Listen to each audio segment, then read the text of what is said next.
Yes, hello. Thank you for joining me today with Don Pfaff, Derek Taylor, and Ori from Titl. Derek, would you like to introduce yourself? Tell us a little more. Thank you. Yeah, my name is Derek Taylor. I work for a company called T360. We're a consultancy firm in the residential real estate space at all levels.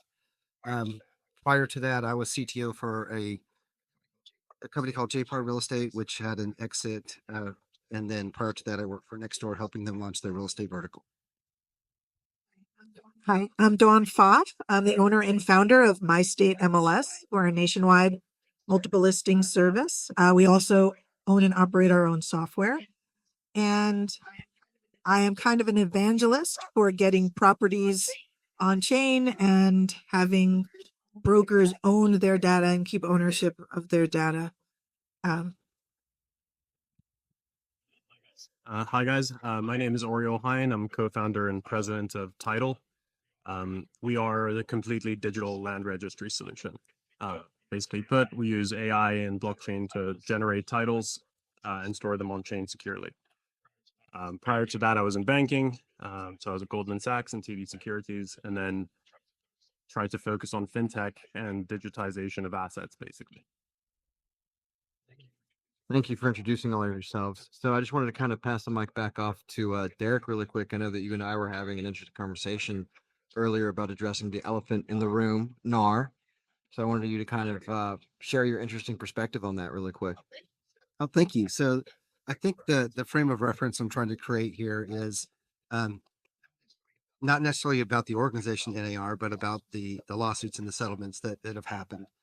And kind of go back a little bit in time, even back to say 1904, St. Louis World's Fair was an amazing time at the St. Louis World's Fair. They had introduced the ice cream cone.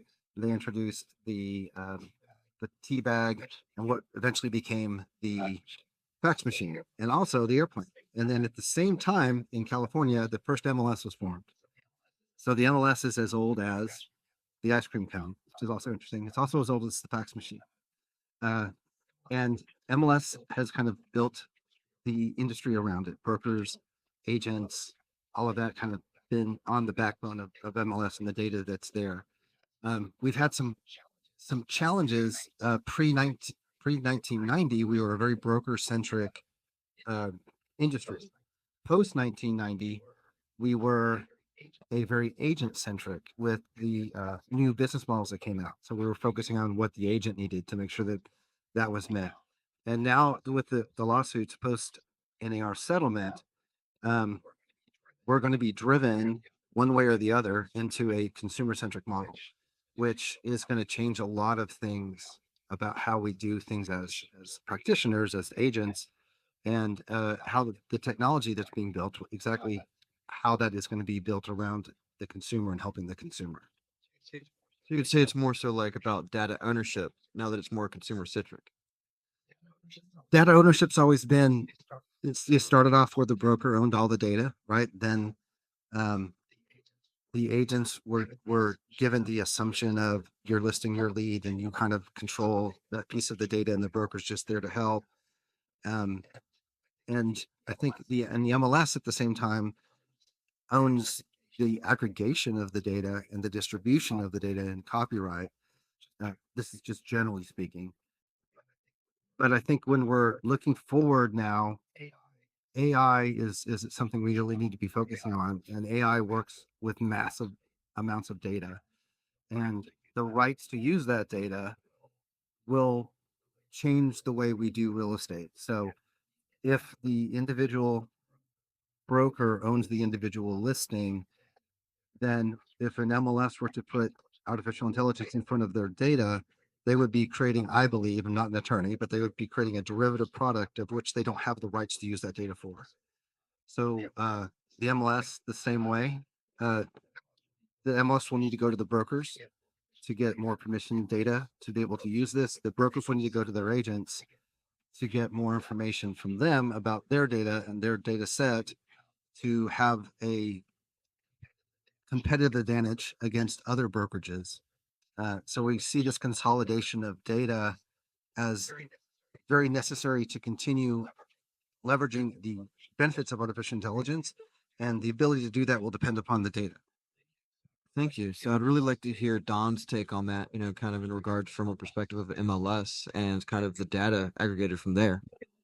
Okay, well, first, a little background. My state MLS, the MLS that I founded, is not a member of the NAR family of MLSs. And we did not and are not affected by the settlement because we didn't have the same rule set that they had. And that rule set, what Derek was talking about, the rule set kind of creates the question of who owns the data and who can do what with the data. Now, specifically for my state MLS, we never take ownership of that data. We always allow the broker to keep the ownership of the data because we feel like the person it originated from is the person who should have all the say over it. But when it comes to getting rights to being able to utilize it in a derivative data set or putting it on chain, I think it's in our MLS, because we own our own software, we can just add permissions and then allow each broker to either opt in or not opt in on what they want to do with their own data. But I don't really think that the MLS should be telling the broker, the licensee, how to do business, because that's how they got in trouble in the first place, by making rules that made everybody operate the exact same way. And so I always try to stay away from that. What we don't want to do is take away anybody's rights to their property, their intellectual property, and we also don't want to dictate how they should or shouldn't do business, because then that stifles competition. So Don, real quick, if they opt out of allowing you to leverage that data with artificial intelligence, are you still going to allow them to have the benefits of the use of that artificial intelligence without the opt-in? So if they're not participating, do they get to participate in the results? No. Thank you.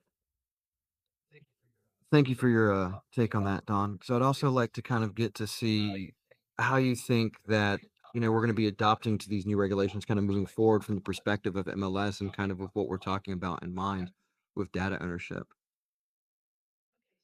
Okay, so with data ownership in certain MLSs, that even in here in the state of Florida, some MLSs, they take the copyright of the data from the broker, and they have a little checkbox when you join, and it says, do you give the copyright away to the MLS?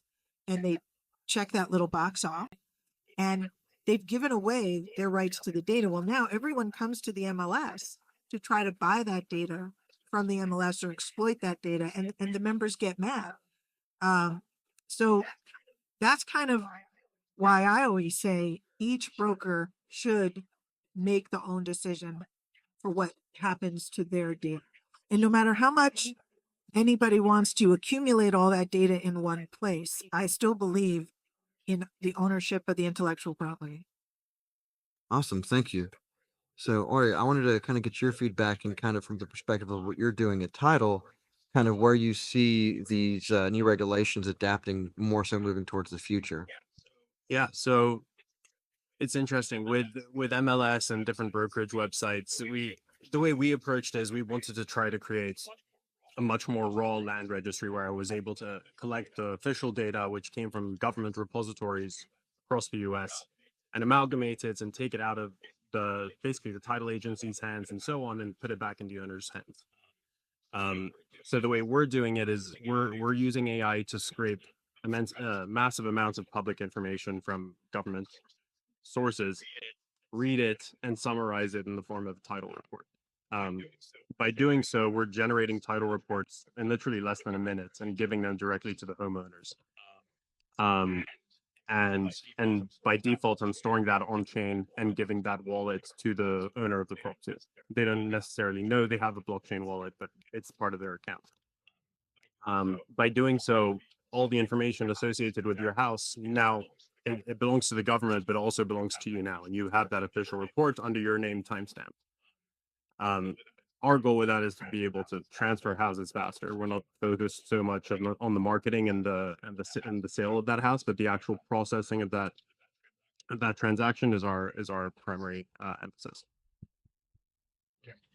Derek, did you want to add anything to that? Well, what I love about that is you see with real estate, we have so many different data sets and they're very disparate. They're in different silos everywhere. And I think one of the most valuable ones that we can use to benefit the consumer is the data about the consumer specifically.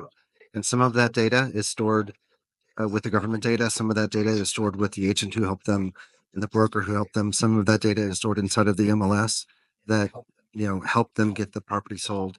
So I think we're going to see in the future a fusion of those data sets into something that I would love to see the consumer have more control over, where they, I want to sell my house now, so I'm going to give you access to the data that I have that's on chain at the time I want you to have them in the way I want you to have it to be used in the however I want you to have it, however the smart contract allows, or however this is built, right? So kind of the future of consumer protection, but also allowing for more data about the consumer to be flowing and the consumer's properties into the people who are helping them and the systems that are helping them purchase and sell their property going forward. But that's going to be a much more valuable consumer experience. The consumer will have more control over the entire process, who helps them, what those people know, and I think it'll give them much better results and have a much faster transaction. So I think the big problem, though, is the public record data is a mess. I was a real estate appraiser before I started the MLS, and in a rural upstate area north of New York City. And you'd go town to town, and the cards would be empty. And a lot of people would hide information because they were afraid that if they gave accurate information about their house, that they would be taxed at a higher rate. So I think maybe that data has to get cleaned up a little bit. And I'm not sure quite how that happens, but the real estate agents who go into that house and report, and the appraisers who go into that house and report on what's in there, I think is a more accurate measure, depending on where you are and how old the property is. Like newer properties, you have to have a CO for everything, so it's more accurate. But if you get a property that predates zoning, like in New York, anything built before 1973 in some of the upstate areas in New York have absolutely no accuracy whatsoever because they didn't need a CO. So there was no building department to verify any of the facts. So yeah, this is something we're trying to do. Thanks to AI's ability to scrape this data so fast, you're talking about stagnant information. With AI, we're actually able to update this live every day. So essentially, we've created a product that reruns your title search every day, notifying you of any changes to your deeds, to your code violations, permits, liens, mortgages, all that stuff. And we're actually adding appraisals too. So now anytime you're getting an appraisal on the house, that's also getting added to your block of data. That's helping us. It's kind of acting as a credit checker on your house, but now you're able to get kind of a mark to market on your property in a data set that typically would never get updated. It would get updated when you're looking to sell the house. So I think tech and blockchain in particular is actually able to keep those data sources live versus stagnant, which is a massive player in this. Making our goal is like making the ability to transfer your house. It shouldn't take more than 30. Like when we live in a world where data is literally flowing through literally every device on our table, why is the house taking 4 or 5 months to settle? Because of some weird code violation and papers need to get pushed somewhere. So the more live we can make it, the more actively we can monitor it, the better off we are. And there's no reason that real estate should be any different to any other asset class. The thing that makes it a little bit different, and the thing that we're all trying to solve here, is that there is way more data involved in the transfer of a property than there is in the transfer of a stock, right? And I think it's a more complex process. And one of the things about these new regulations that are hitting us, like for example, the new FCC regulations and the limitation of third-party data and the deprecation of cookies and all the things that we have been using to gather data, we're going to be leveraging more first-party data. And that first-party data, it will come to us either direct from the consumer or from the consumer through the representative agent. or their loan officer or their title company, right? And then all has to get put somewhere, and they need to have control over it. But once we figured all this out, we've been working on this kind of Carfax for homes for years now, and no one's ever figured it out. I think with everything that's happening now, this is the time to make it happen, right? This is the time for us to actually figure out how do we find a central repository of all of the data about home ownership and property ownership in general that the consumer controls access to. And that's what I'd like to see. And I'd love to see what Elias, or sorry, what Ori is doing. What Don's doing is revolutionary when it comes to MLS. Just completely not associated with the association, more about, what's right for the consumer. Just amazing things that you guys are doing. Thank you. Yeah, these are all interrupting, you know, we're interrupting an industry here. I mean, that's what Web3 is, right? We're rebuilding a paradigm, and that's why we're all here, to find out what's next and how things are going to move forward. So I have been a computer geek. Sorry for you computer geeks out there, but I'm one. So, hey, Own nice it. to meet you guys. That's right. I'm owning. I've been a computer geek for a long time, and I want to see the next steps, but I don't think the next steps can happen without ownership, and that's why we're all here. That's what being on the chain is about, is owning your little piece of it and making sure that everyone has a copy so that nobody can hack it, and so that it's secure. And that's what we all want to see. But I still think that I think there's room for the professional. I think the professional is necessary, the broker and the appraiser, because consumer doesn't know. They literally they don't know how things work. They think that if their basement is finished, that's part of their gross living area, and it is not, in places where they have basements. So there's literally things that the consumer might know that they have 3 bedrooms, but they might have turned a den into a bedroom and not realize it's not a bedroom without a closet. So I still think that there is room for the professional in this process, and I don't think the professional should be disregarded so fast either. I think we need to include everybody in it in order to get the most accurate data. Totally. I agree with you entirely. I think something we've already designed, we're working on is creating authenticated nodes that can log in and update these title contracts that we've created. So giving the ability to an agent to log in and update your deed and show what the changes are to the title, or having your title agent being able to log in and update your whatever permits, codes, whatever they're working on for you. Again, like I'm going to reiterate, but it's turning stagnant data into live data, so the asset class of real estate can become more liquid long term, right? So just like equities, there's a massive amount of information behind equities, but it's updated live. We view it on the terminal and we see everything. Why is real estate any different? It really shouldn't be. It almost, if you could do something about ad valorem taxation, which is taxation based on the value of your home, it would be great if we could find another way to assess property taxes. This way, the consumer could be more honest about what's actually in their home.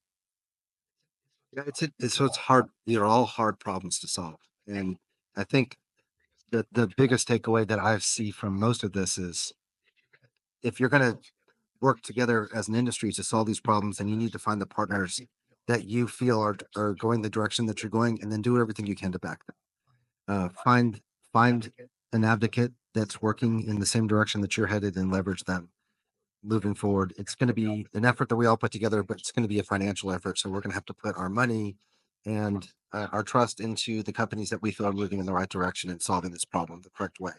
And I think both of these companies here, 2 of them, are doing a great job at that. Well, I really appreciate all of your feedback, and it kind of seems to me the way to adopt and move forward is on chain and bringing the property rights on chain and doing it in a very transparent, immutable way.